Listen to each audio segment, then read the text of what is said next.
مرت على الخفاش مليكة الفراش تطير بالجموع سعيا إلى الشموع، فعطفت ومالت واستضحكت فقالت: أزريت بالغرام يا عاشق الظلام، صف لي الصديق الأسود الخامل المجرد. قال: سألت فيه أصدق واصفيه، هو الصديق الوافي الكامل الأوصاف، جواره أمان وسره كتمان، وطرفه كليل إذا هفى الخليل.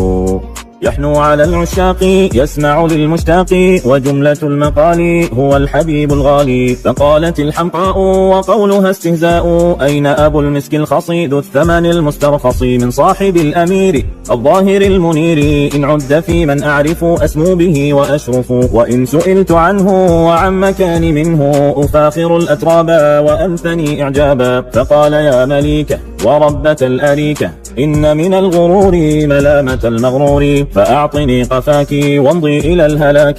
فتركته ساخرة وذهبت مفاخرة، وبعد ساعة مضت من الزمان فانقضت. مرت على الخفاش مليكة الفراش ناقصة الأعضاء تشكو من الفناء، فجاءها منهمكا يضحكه منها البكاء. قال: ألم أقل لك هلكت أو لم تهلكي، رب صديق عبدي أبيض وجه الود، يفديك كالرئيس بالنفس والنفيس، وصاحب كالنور في الحسن والظهور، معتكر الفؤاد مضيع الوداد، جباله أشراك وقربه هلاك.